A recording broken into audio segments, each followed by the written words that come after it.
Hello, good morning, good afternoon, or good evening, wherever you are on this beautiful planet of ours. Welcome to Sustainability in Your Ear. This is the podcast conversation about accelerating the transition to a sustainable, carbon neutral society, and I'm your host, Mitch Ratcliffe. Thanks for joining the conversation today. We're going to talk about, well, in a way, credit scores. Every sustainability claim made today faces the same fundamental problem. We lack a credible common language that quantifies a business's impact on planet and people. A company, of course, can call itself sustainable simply by cherry-picking a single metric, commissioning a favorable audit, or simply repeating the word often enough that it seems to stick. However, regulatory pressure is tightening. The EU's Corporate Sustainability Reporting Directive now covers roughly 50,000 companies, and the UK's Green Claims Code is actively prosecuting misleading environmental marketing, as well as here in the United States, the SEC's climate disclosure rules are still in effect, although they are under attack. Of course, regulation alone doesn't solve the underlying problem. Businesses, investors, and consumers still lack a fast, affordable, and trustworthy way to evaluate whether a sustainability claim actually holds up. Our guest today is Martin Johnston, founder of EarthRating.ai. It's an early stage company building what it calls a universal credibility score for sustainability. The Earth Rating is a 1,000 point score scale generated in minutes using AI and verified data from a company. It's designed to measure, manage, and monitor sustainability performance across businesses of all sizes, from a regional landscaping firm to a global fashion house. But unlike legacy frameworks built for large corporations with dedicated sustainability teams and consultancy budgets, Earth Rating is designed to be accessible to a small and medium-sized company, and they constitute the vast majority of economic activity worldwide and have been almost entirely locked out of credible sustainability measurement.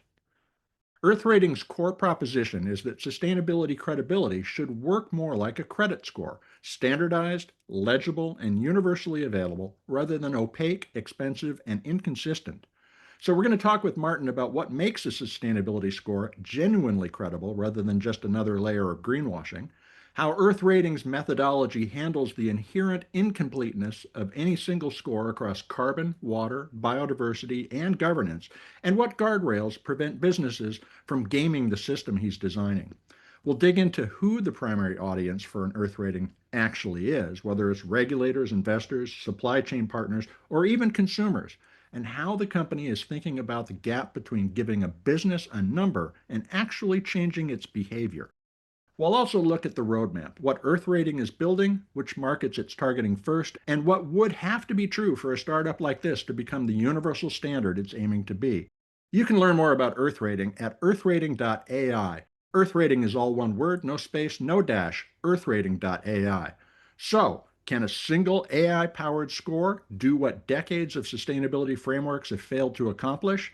Make environmental credibility fast, affordable, and impossible to fake? Let's find out right after this brief commercial break.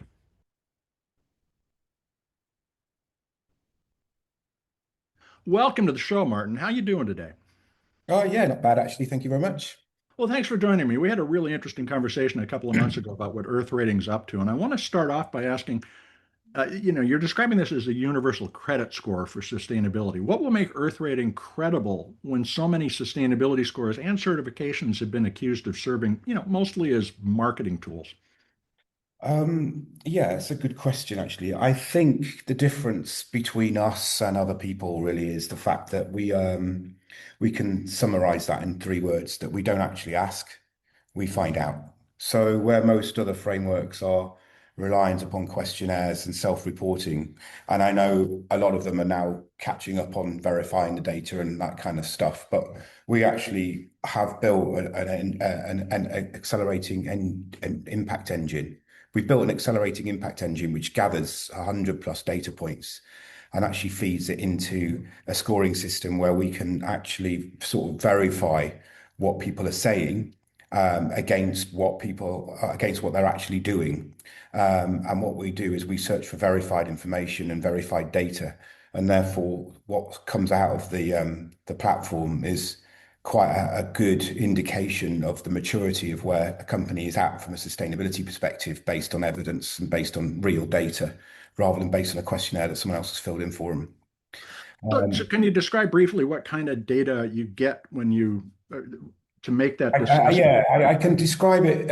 Obviously, I don't want to go too much into detail, but we search the four pillars of sustainability: so human, environmental, economic, and social data that comes out, and stuff like, is it verified carbon measurement? Do they have a near-term target? Do they have a future target? We then actually assess whether that is actually verified by an independent body. So it's not just what the company says about itself. Is it actually got third party sort of endorsement?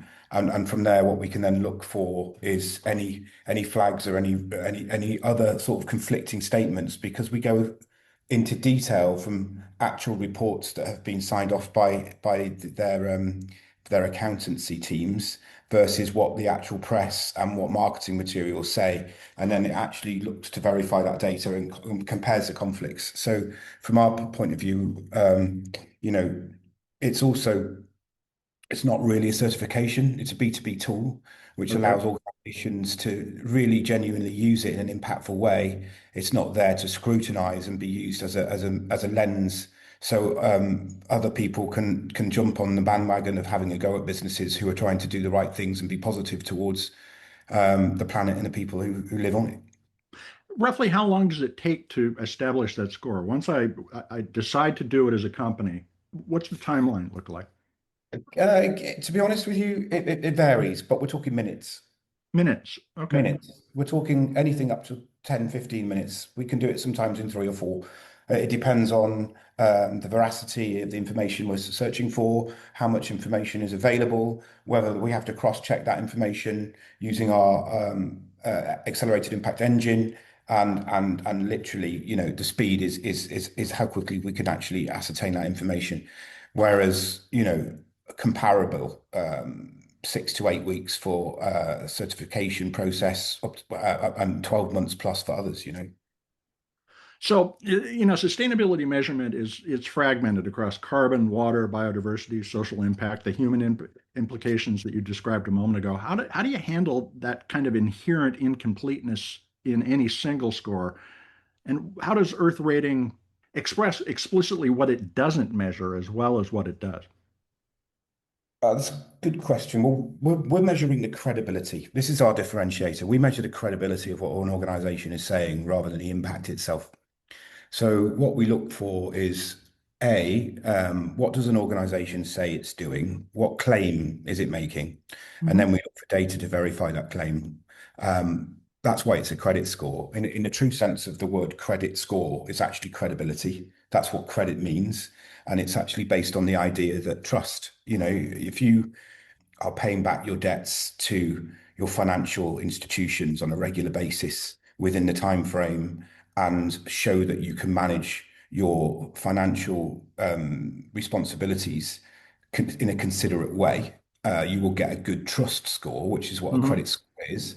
And that means that you are available and a good opportunity for underwriters to look at you and then say, yeah, you're a good person to loan someone money. I live where I live. I bank with the right bank. I'm on the electoral roll, and I have a credit history of doing the right thing on a timely basis.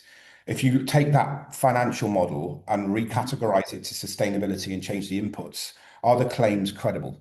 Are they historically valuable? Do they prove themselves time and time again consistently? And when you do that, you build up a nice picture of an organization that's you can actually trust what it claimed to make, and that's what we're trying to do. So that's interesting. If you think about the timeliness of a credit score, which goes down if you don't use credit at some point, um, Yep. it will be necessary to be on the system on an ongoing. How frequently would a review be completed, or is this integrated into a system in such a way, into the business's systems in such a way that it's just a continuous score?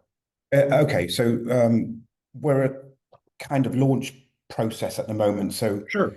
we're doing Google 1.0, not what Google is now, is what Google was back then. And for us, it's actually, we are continuously going to be checking, but continuously means we'll be giving updates on a quarterly basis to organizations. However, Quarterly. we were wanting to move this to real time because we believe that, bad news travels fast, in the words of Douglas Adams. And if a claim that an organization is making hits the headlines, then that needs to be alerted to the businesses, just like a credit score has alerts which says somebody's checked your file, somebody's looking at your profile, an underwriter or whatever. And we think the same process has to happen for businesses to be able to respond quickly and responsibly to potential threats or risk.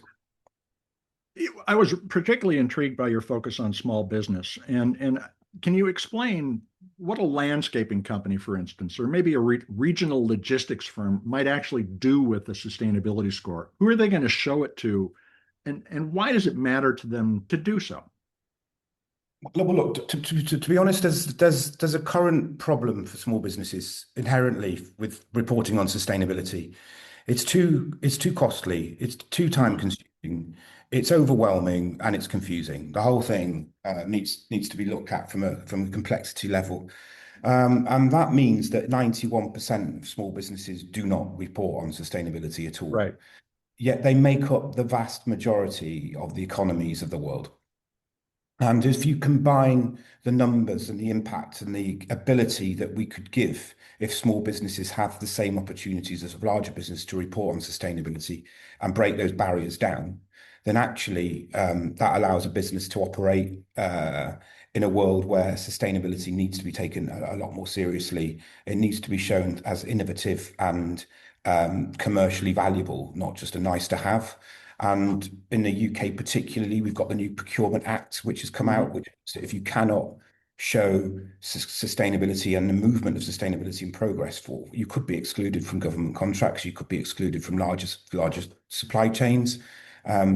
Bigger businesses are looking to regulate their supply chains and their ESG claims that they're made right the Mhm. way throughout because they're responsible for their own supply chains, which means small businesses, if they can't do this, it means they might risk winning or reducing their work from or opportunities to gain work. And then the biggest thing as well is tender writing. If we can give them an instant ability to showcase where they sit on a maturity level of sustainability and how easy it is for them to implement a reporting process that takes minutes, not months, not even years, that actually costs no time at all in terms of labor to produce, then actually what allows that removes the bureaucracy and the friction that small businesses face when trying to come up with stuff that they're required to do for procurement. A credit score is typically paid for by another organization that wants to see, how my credit is or my business's credit is.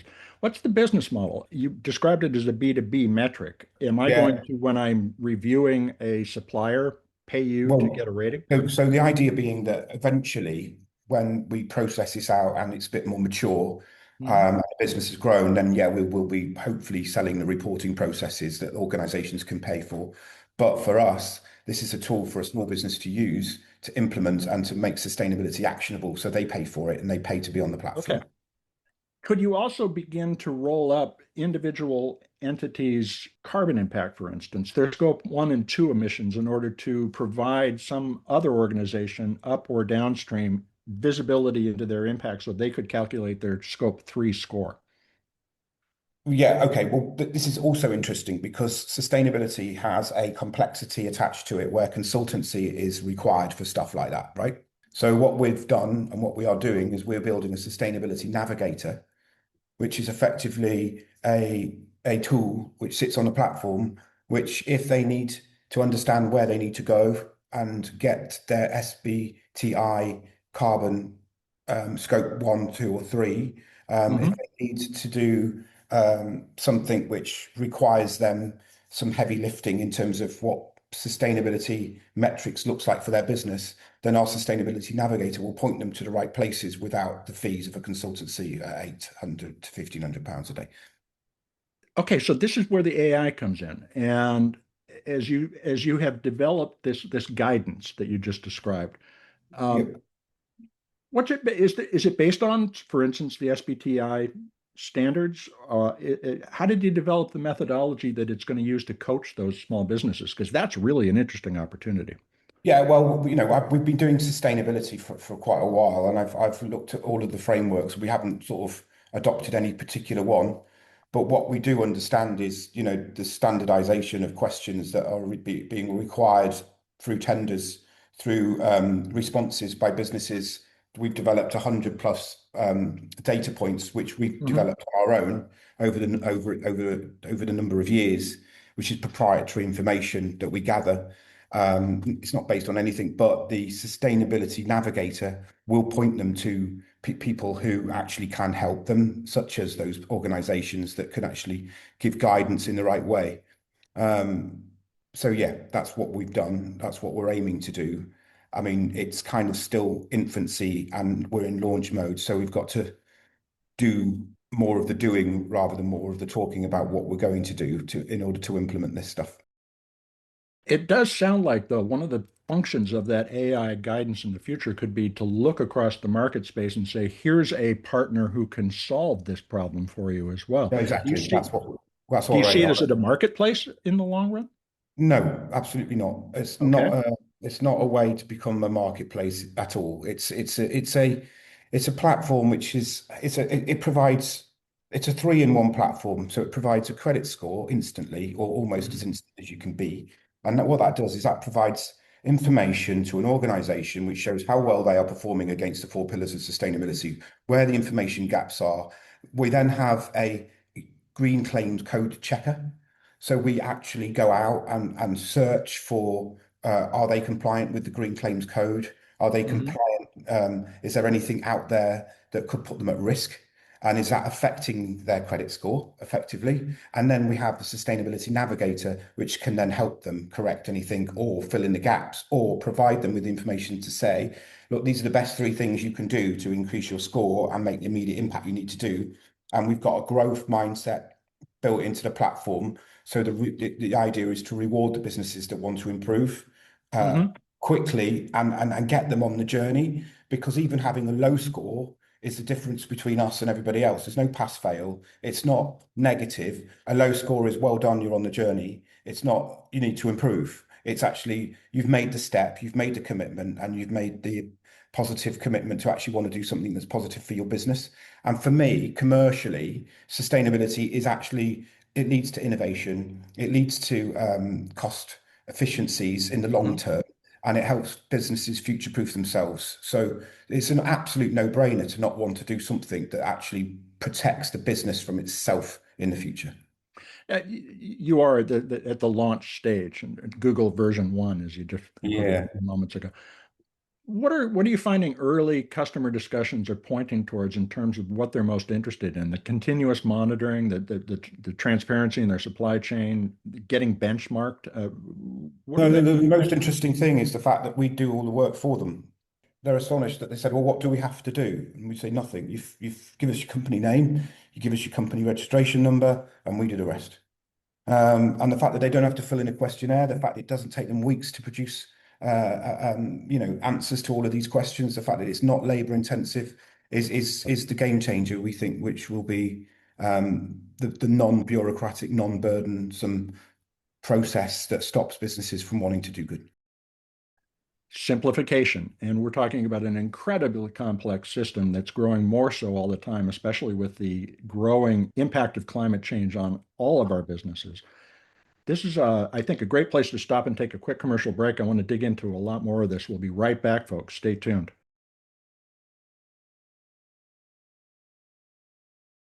Welcome back to Sustainability in Your Ear. Let's return to my conversation with Martin Johnston. He's founder of EarthRating.ai, which aims to make environmental impact an easily measured and understood business metric with a universal creditability score for people and planet. So, Martin, as we were talking about, this is an immensely complex problem, and you're at this early stage, still gathering a lot of interest from organizations. What does your roadmap look like, and what are the particular areas of complexity you think you can tackle in the next 12 to 18 months? That's an interesting question. I think you've nailed on something there that the landscape for sustainability is incredibly complex, and it shouldn't be. The reality is that it took rocket science to get us off the planet, but we only need trees, water, and air to breathe and live on it. So We need to simplify sustainability, and that's our purpose. And the whole idea is to look at how we can make it easier, simpler, and less complex for businesses to actually start to report and then create operational efficiencies by making the right decisions for their business. The whole concept of sustainability is really it's about literally the word sustain and able. And if you aren't doing the right things, then you're putting your business at risk in the future. You know, there's supply chain risk, there's demand risk, there's regulatory risk, and there's reputational risk that all needs to be put into the mix when you start to think about what the future looks like for your business. And for us, the roadmap really is to create a universal, and universal doesn't necessarily mean the same. It actually Mhm. means that it's available to every business. And then making that available to every business means we need to break those barriers down, which I said create the complexities and allow businesses to start doing the right things rather than spending time, money, and energy on reporting the wrong things. And that's where we need to change the system. So for us, we need to create a new operating system for sustainable business, look at how we can then seriously make inroads so it becomes almost the standard, if you like, by simplifying sustainability and get mass adoption as quickly as we can. That's the aim. So, what would you describe as the most important question you can help a business answer about itself or a supplier in the next couple of years? Let's talk simplification. Bring it down to that level. I Step one. guess the simple question is, you know, if you're looking to regulate your supply chain and you're looking to de-risk your supply chain as an organization from above, you need to know that your supply chain is saying what they're doing and Hmm. actually implementing what they're doing, not just saying the right things to help them win tenders, because you'd be putting everybody at risk, right? So what we're doing, first of all, is just absolutely putting the credibility back into what sustainability is for businesses and for people. And then what that means for a smaller business who's looking upwards, that means that they can then actually, you know, show that they're on the journey, show that they're good enough to win, and be part of a regulated supply chain, and actually want to be in an ecosystem where businesses think beyond profits. And it's not beyond profits and balance sheets because it's commercially non-astute to do so. It's because it's commercially the right thing to do. When we talked a couple of months ago when we first met, you mentioned that you're focused on, and this is a quote, detecting credibility gaps early. Can you describe what a credibility gap is going to look like in practice and how your monitoring will catch it, particularly before it becomes a reputational crisis for the company? Yeah, I think one of the things that we are looking to do, or one of the things that we are doing actually, is as I said to you right from the beginning, and we didn't make this statement up, that Douglas Adams did, but bad news travels fast. Bad news travels really quickly. And the ability for businesses to put out statements which are unintentionally wrong Hmm. is where this goes pear-shaped for them. The A well-intentioned statement by any large organization is genuinely probably well-intentioned, but when it's not taken total impact into consideration, it can be then taken out of context and actually be untrue. And that's where you need to look at a regulatory complexity of gap in the marketplace. Look at the statements that they're making, Hmm. applying that across the board. So it's total impact considerations and actually saying, you can't say that because over here, you're not doing it. And that means then that you can actually just pull out what could be a compliance risk, a damaging reputational risk, and opportunity for fines risk, and showing businesses that this is how you should be rephrasing this or sourcing some evidence to prove it, or Hmm. removing it completely before you then spend loads of money on an advertising campaign and getting it all wrong. One of the concerns that a lot of people have when we talk about artificial intelligence and sustainability, frankly, is a credibility problem in and of itself, which is models can hallucinate, the training data could be biased, and as you've pointed out, verification can be really hard. How do you validate all of the inputs and the AI inference that is applied to those inputs when generating the score? Yeah, okay. I mean, there is a lot of hallucination in AI, which is why we use it very minimally. I think the idea is the gathering of the data. If you take a credit score model, it gathers data, realistic data from all kinds of places. It then sort of aggregates that data, and that aggregated data can give you a very solid viewpoint of what you can do. You can then use potentially AI to actually look into that data, which you know is correct, to give you the right information much quicker than it would do if you were to do it with human eyes. And that's the thing that you have to do. You have to gather the correct data, the right data, and evidence against that data. The other good thing you can do actually is you compare data sources from one to the other. And by actually doing that and showing the gaps from, say, a news source against your annual report, the annual report will be signed off, the annual report will be true, and the annual report will be having an accountancy stamp all over it to say Right. this is legally correct, right? So what you need to do is look at the legally correct information, take the legally correct information, benchmark it against marketing information, and showcase where the things could go wrong. And that is not necessarily a hallucination AI job. That's just using Right. AI to show how you can display data quicker than you could do in any other way. But you have to still gather the data and gather the data sources, which is why our accelerated engine, impact engine, has actually gathered all of that stuff, and it's taken years to build. It's not just, sticking something into Claude and saying, "What do you think of this?" Specialized models are going to be particularly important. As you think about the emergence of a universal standard, which of course you're trying to build, what has to be true in terms of the technology, our ability to integrate into systems and do these kinds of credibility checks in terms of regulation? Do you need to have as you pointed out, the UK government has a new procurement law. The European Union has transparency laws in terms of the sustainability and environmental impact of a variety of products. Is that all moving in the direction to support your work? No, I don't think we need more regulation. I really Okay. don't. I think AI, maybe needs regulation, but that's not what I'm about. It's not what we're here to talk about at all. I think the point is sustainability, and more regulation, more red tape will just stop businesses from doing it. I think the Okay. best example of self-regulation we have in this country is the Law Society. And it's a system which everybody adopts, everybody understands and learns, and it's almost like the industry self-regulated. And I think we need to get businesses to understand that they need to self-regulate themselves against stuff. And that's where sustainability can actually start to take a much bigger impact and a much bigger step forward if we actually lost a lot of the regulation. For example, you have repurpose and recycling, and there's so much insurance invalidation from using materials that have been used before because of the risks involved. Yet the questions behind that are not necessarily commercially correct. It's just the risk is too great. So I think that regulation and imposing stuff on businesses, particularly around wanting to be more sustainable, is actually just another tax that they don't need. I think Okay. innovation, moving forwards, doing the right things to de-risk their business from future demand, from future supply chain restriction, because of global issues around the world that stop things from happening, or trap movement from happening, and international trade being available is something that needs less friction. It means less friction rather than more barriers. In the long term, and I'm asking you to think maybe 5 or 10 years out in the future, who's the ultimate consumer of the Earth rating score?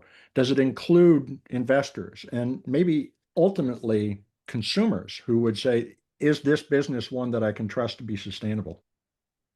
Um, I think it's a good question actually. In 5 years' time, what would be the aim really is for us to be globally recognized like a credit score Hmm. for environmental and social impact. We're transparent, credible, and recognized worldwide. I think, yes, we'd love investors and consumers to look at it with and back businesses with real sustainability credentials, which doesn't involve greenwashing, and it drives demand for genuine impact. Honestly, if we could actually build this into finance, so the higher scores influence lending, they influence decision making, so that sustainability becomes a strategic financial advantage. That would be incredible. And I think to finalize it all off, access for small businesses and to give them the tools and the resources to adopt sustainable business practices is probably the biggest opportunity for us as a race to make a difference to the planet and the businesses that are on it. Based on what you've learned so far, what's your advice for a small business that's thinking about its sustainability moves? Where would you urge them to focus first or second? I'd obviously go and get yourself an Earth rating, but Well, beyond that, what would I make think. their Earth rating score really shine? Well, I think what they need to do is they need to look at their business model, right? And the best businesses solve problems and they expressly say them through their brand. So, for example, you've got Tony's, Chocolonely's in Europe. I don't know if you have it in the US, but Yes, we do. they exist to eradicate poverty in chocolate in the supply chains, and they've got an open supply chain methodology, and they've grown exponentially by doing something really positive and being really good, and then showcasing the problem they solve for the world through their brand. Patagonia do it as well with Don't Buy Hmm. This Jacket. All the best brands are universally actually challenging what a marketing campaign looks like, but and actually going more back to what is it that they stand for? Where do they fit into this world? And what difference can they make? And a small business should apply the same model as what are you doing? Why are you here? And what difference can you make? And then start championing that because that's an authentic positioning that no one can copy. And I think that's most important for any business to start operating in a way that amplifies that process because that means that you'll engage suppliers, you'll engage partners, and you'll engage opportunities and create advocates for brands and businesses more than any other way. And in doing so, you'll automatically want to adopt sustainable business practices, which just make you a better business. I think of an orchestra when you describe that, and a lot of people will focus only on the rhythm section or only on the violins because that's what they do. But they have to see themselves in this larger picture, the way that Patagonia or Tony's Chocolonely does, where they're trying to help and create opportunities and solutions for the world rather than simply meet some demand. As you design Earth Rating, how do you describe that vision for your contribution to the larger world?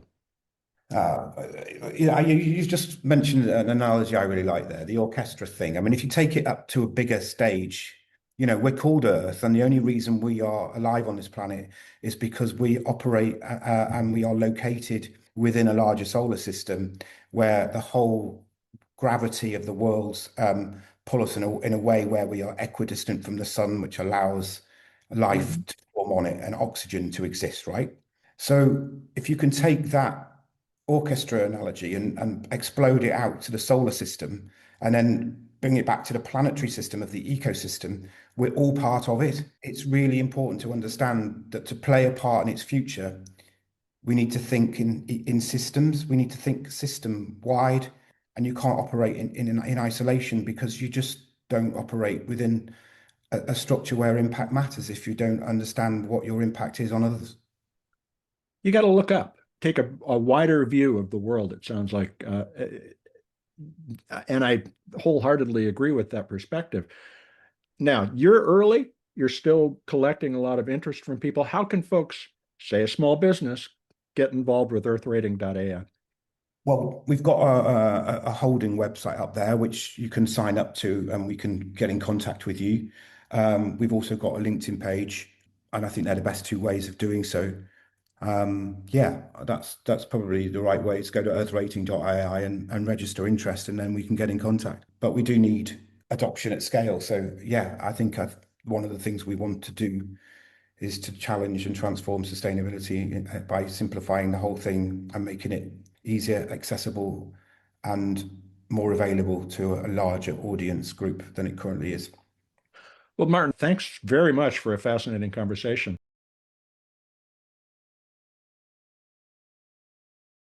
Welcome back to Sustainability in Your Ear. You've been listening to my conversation with Martin Johnston. He's the founder of EarthRating.ai, an early stage company building what it calls a universal credibility score for sustainability claims. And you can learn more about Martin and his team's work at earthrating.ai. Earth Rating is all one word, no space, no dash, earthrating.ai. Artificial intelligence has incredible power to find, organize, and systematize large amounts of unstructured information, which humans have plenty of, though its reasoning over that information may not always be sound. AI's promise for sustainability work, which, as Martin pointed out, is to gather and analyze far more information for contradictions that undermine the credibility of a company's claims that it achieves a reduced environmental and adverse social impact, is significant. But it's early days for AI and Earth Rating, and they've made a lot of promises that we're going to have to see whether they can keep, whether the technology and Earth Rating can keep those promises. Earth Rating doesn't try to measure a company's environmental impact. It measures whether the claims a company makes about its impact hold up against the evidence available in the public record. So, like a FICO score that doesn't tell a lender whether you're a good person, this tells them whether or not your behavior is consistent enough to be trusted. Earth Rating proposes to do the same for sustainability claims by pulling roughly 100 data points from audited reports, regulatory filings, news coverage, and marketing materials, and then flagging the gaps between what a company says and what the verifiable record shows.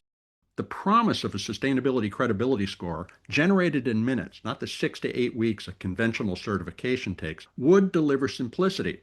If that works as advertised, it would represent a real application of AI to a problem that has resisted simplification for 2 decades, the slow, expensive, fragmented mess that sustainability reporting has become.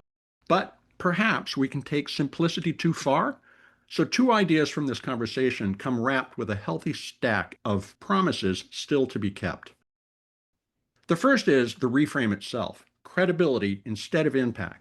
This is interesting because it sidesteps the impossible problem, trying to reduce carbon, water, biodiversity, and social performance into a single comparable number, and replaces it with a more tractable one, which is whether a company's statements are internally consistent and externally verifiable. That has obvious value for procurement teams under, for instance, the UK's new Procurement Act or the EU's Corporate Sustainability Reporting Directive, which now covers about 50,000 companies and is pushing accountability down the supply chain. But there's a limit to transparency, too. A high credibility score means a company is telling the truth about what it does, but it doesn't mean the company is necessarily doing enough. A small landscaping firm with a modest, well-documented commitment to, say, electric mowers and edgers could rate higher than a multinational with ambitious but aspirational net zero targets that have not been independently verified. That's probably the right calibration for a trust score, but it's not the same thing as an environmental performance score. As we've discussed with prior guests, the limits of single metric thinking in a systems world are that every framework leaves something out, and the question is whether the thing it leaves out matters more than the thing it captures. The second idea is the small business democratization play, and this is where the opportunity is largest and the proof is thinnest. Martin cited a striking number. 91% of small businesses don't report on sustainability at all, even though they constitute the vast majority of economic activity worldwide. The reasons are exactly as you'd expect: cost, frameworks built for companies with dedicated sustainability teams, and the bureaucracy are overwhelming for a regional logistics firm or a 5-person landscaping outfit. If Earth Rating can give those companies a credible, low-friction way to participate in regulated supply chains and government tenders, it solves a real economic exclusion problem. But the platform is, in Martin's own words, at Google 1.0, and I was there when Google 1.0 was launched, and it did some important and interesting things that set it apart. But it was a launch stage project with a proprietary scoring methodology, the PageRank algorithm, that wasn't yet externally audited, and there had no business model. They were still trying to work that out. The vision for Earth Rating to become a global standard that influences lending decisions and consumer trust is genuinely interesting. But global standards aren't willed into existence by founders. They're ratified by customers, by usage, embraced by regulators, and ultimately require widespread education to ensure that the seal of approval that it grants is well understood in the market and not just another meaningless symbol or certification. So let me add one note of friction here. Martin made the case that sustainability needs less regulation, not more, and that self-regulation is the path forward. I don't think that the historical record supports that argument. The real reason that small businesses are suddenly facing sustainability scrutiny at all is because of the regulation. the UK Procurement Act, the EU's wide-ranging environmental and circular economy programs, and the SEC's climate disclosure rules here in the United States are pushing sustainability reporting down the supply chain. Earth Rating exists in a market that regulation created. That's not a knock on the product, it's an observation about the soil that it must grow in. So count me intrigued, but with asterisks. An AI-powered credibility score for sustainability claims is a useful idea, particularly for small and medium-sized businesses that have been left on the sidelines of the reporting economy. Whether Earth Rating becomes a standard or not, or absorbed by a larger framework, is a question only adoption will answer, and so we'll be watching. Hey, and would you do me a favor? If you've enjoyed this conversation, please share it with a friend or a family member. You folks are the amplifiers who can spread more ideas to create less waste. So please tell your friends and family that they can check out more than 550 episodes in our archive and hear us on Apple Podcasts, Spotify, iHeartRadio, Audible, or whatever purveyor of podcast goodness they prefer. Writing a review on your favorite podcast platform does help people find us. Thank you for your support. I'm Mitch Ratcliffe. This is Sustainability in Your Ear, and we will be back with another innovator interview soon. In the meantime, folks, take care of yourself, take care of one another, and let's all take care of this beautiful planet of ours. Have a green day.